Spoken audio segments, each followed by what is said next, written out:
We are joined by Ohio Senator JD Vance, who has been in the news quite a lot lately, also been campaigning all over New Hampshire, I have seen, with President Trump, who is soon to lock up the Republican nomination. And JD, I'm sure you have been asked about this all over New Hampshire by voters, but Axios had a story out that said there are three primary contenders for the VP. They mentioned Nikki Haley.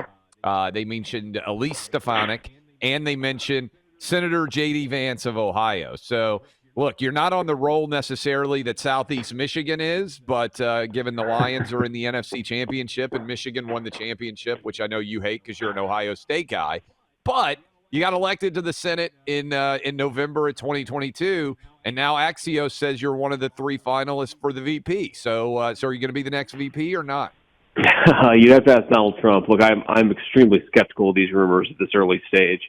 I actually really agree with Donald Trump that the VP actually doesn't matter that much politically. Of course, it matters a lot in governance.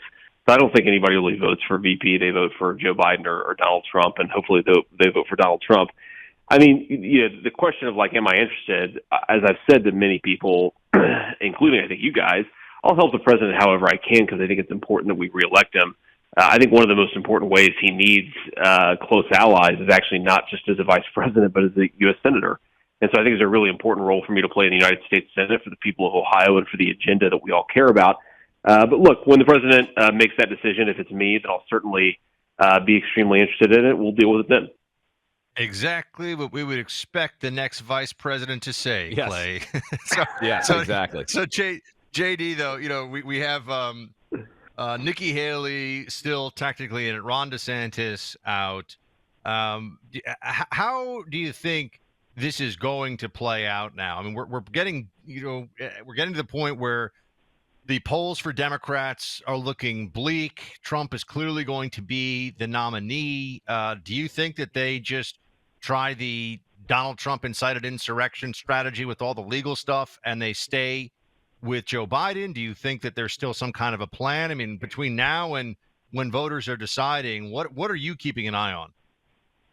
Well, I think the big question, and it's always hard to analyze this stuff when you're kind of in the inside of it. Obviously, I've been a big ally of the president during the early stages of this primary. But, I think that this thing is over. I think the big question is whether we continue to fight a useless primary fight through Super Tuesday or whether the voters in New Hampshire put it away tomorrow. Because I think if there's a small enough Trump victory, and I do think Trump will win tomorrow, then the media and the pundits and Nikki Haley's donors will say, well, let's put another $100 million behind this thing attacking Donald Trump. That won't change whether he's the nominee. It will weaken the Republican Party going into the November election. How do I think this thing plays out in the general election? I mean, look, I think Trump definitely has the edge here. Obviously, they will throw everything that they've ever thrown at him. But the thing about Trump is he's not, and this is one of the huge advantages he always had over Ron DeSantis and Nikki Haley. I made this point on Fox News yesterday, but people say that Trump has baggage. Well, everybody has baggage. The question is whether you survived the media onslaught attacking you over everything that you've done and everything you in fact, haven't done. And I think Trump's ability to show resilience in the face of those political attacks means that they're going to throw everything at him. I don't know that it's really going to matter. I don't know if you guys saw this. There was a Harvard poll today, which has not been an especially pro-Trump pollster. They're a pretty good pollster. They had Trump beating Biden by 6 points, which is just a huge margin for modern times. But then they asked the question, if he is convicted of mishandling classified documents, what say you then? And again, he was up 53-47 against Joe Biden. So I think there's evidence here that all of this stuff is baked in, and this is fundamentally a referendum on the failed policies of Joe Biden against the successful ones of Donald Trump. That's an election we can win as Republicans. All right, let's dive into what's going on at our southern border and also what's going on in Ukraine and the attempt to connect the two, which we are not big fans of, obviously, on this program. But you've been paying attention to what's going on the ground in Ukraine. Where are we headed there?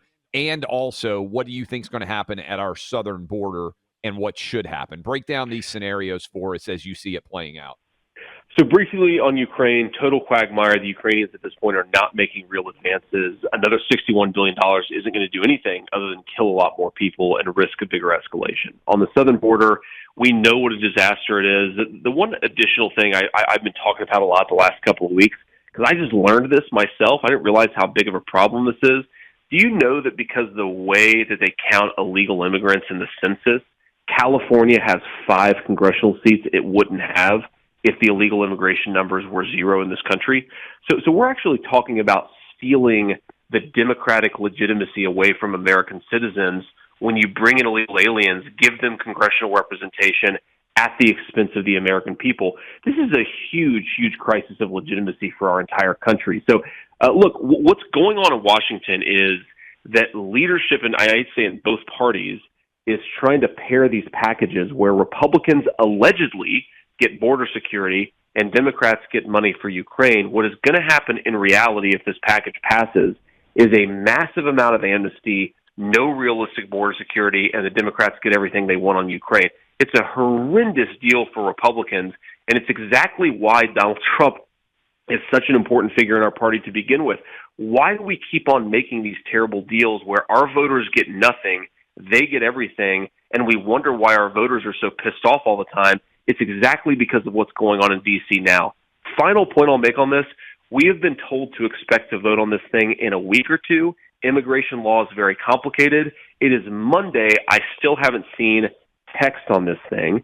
And importantly, if they really wanted to trade border for Ukraine, they could say, we'll give you your Ukraine money, Joe Biden, if you get illegal border crossings to 0. The fact that they're not willing to make that trade suggests this isn't about border security. This is all about providing political cover for Ukraine.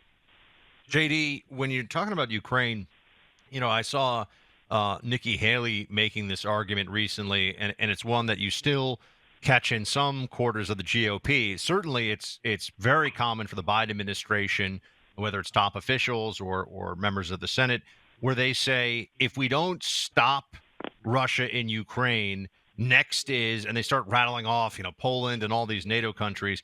If Russia is having, you were a military guy, if Russia is having this much trouble in Ukraine, why would anyone think that their next move would be to trigger NATO Article 5 and to start invading other countries with more sophisticated defense systems? I don't get that argument. Well, you don't get that argument because it's a terrible argument. It doesn't make any sense. Russia can't, as you say, handle Ukraine. They're certainly not going to invade a much stronger country like Poland or go further west into Europe. The other thing that this argument really gets wrong is whether China or some other country is emboldened by the United States' conduct is fundamentally a question of our strength. The old foreign policy wisdom is that deterrence equals resolve plus capability. Now, our capability is significantly weakened. You guys have heard me say this. Our number of missile systems is down to dangerous levels. Our number of artillery shells is down to dangerous levels. So the more that we keep shifting needed weapon systems into Ukraine, the further we weaken our own capability. That weakness, that lack of capability is what's going to invite the next attack. So if we want to prevent a major world historical invasion in Taiwan or somewhere else, the best thing we can do is stop throwing our weapons and money into Ukraine and preserve it for the next crisis, because whatever that crisis is, we know it will happen. How do you think Joe Biden would respond if China invaded Taiwan? It's a very good question. I've thought about it a lot. I have no idea. I think that what he would probably do is overreact in an incredibly stupid way. I think that he would try to do something big. It would not be well thought out. It would fail. It might even kill a lot of Americans in the process, and it wouldn't deter the Chinese. The reason I say that Biden might overreact here is because the real deterrence that we have right now with China is right now. We should be giving the Taiwanese every single weapon system they might need to fight off an invasion. Biden is failing to do that in some cases because he's giving needed weapons in Ukraine, meaning the weapons the Taiwanese need, he's giving them to Ukraine. So my sense is that he will do something really big, really unpredictable, because he knows that it will be his fault if the Chinese invade Taiwan. But I don't know, man. Your guess is as good as mine. I think it's really important that we deter the Chinese now rather than pick up the pieces if, God forbid, they invade Taiwan. You mentioned a little bit earlier, and I agree with you, that Trump is baked in. It's really hard to find something new that you're going to rip Trump on or even really move people off what they think of Trump for better or worse. And people like Trump and his presidency more than they liked Biden. Story came out in the Daily Mail that Buck and I talked a lot about, not because it should impact the way that you vote necessarily, but just because it's indicative that a lot of Nikki Haley's past is not known very well. Front page story on the New York Times that I was reading this morning as prep, JD, talking about how Nikki Haley really had no money at all. And then when she got involved in politics, she started to make a lot of money. That's a story as old as time. But when you look at the story that came out from the Daily Mail about supposedly multiple affairs, affidavits, New York Times today coming out and saying, hey, she's got a little bit of impropriety in her past in terms of how she made money. Have they really, Democrats, opened up the anti-Nikki Haley file yet? Or do you think in general they're protecting her and waiting, and they would just unleash like crazy if she actually became a nominee? Because one of the arguments you'll hear, and I'm sure you've heard it a lot, is, oh, she'll poll better than Trump in some of these swing states. Do you buy that, or is the Oppo file really not unleashed on her yet? We've seen the tippity-tip of the iceberg, guys, and they will throw everything that they have at her if some act of God happened and she became the nominee. This argument that she does not have baggage, I think, completely ignores what you guys just said. There was the story in the Daily Mail. There's all of her business dealings. I mean, she sat on the board of Boeing while Boeing seems to not be able to make airplanes that can stay in the sky, and she made millions of dollars. Like, what expertise did she bring to the table other than political connections? You start to dig into that stuff, and it's going to turn a lot of voters off. And then you layer on the media complex and the hundreds of millions of dollars of pro-Biden super PACs going after her. The idea that she comes out of that in a better position than Donald Trump, I think it's laughable. You're talking about a person whose advantage at all over Biden, I think, is based on a mirage that people just don't know her past, good or bad yet. The Democrats are going to throw everything they have at her, whereas Trump's advantage over Biden is based on, he's the most well-known figure literally in the entire country. The idea that you can knock him down a peg with attack ads is ridiculous. It's in fact one of the reasons why people underestimated his chances in Iowa is they thought, when the super PACs really went after him, Trump was going to get knocked down. Well, everybody knows what they think about Trump, good and bad. You can't really knock the guy down at this point. JD Vance, everybody. JD, Senator Vance, appreciate you being with us. Thanks, guys. Take care.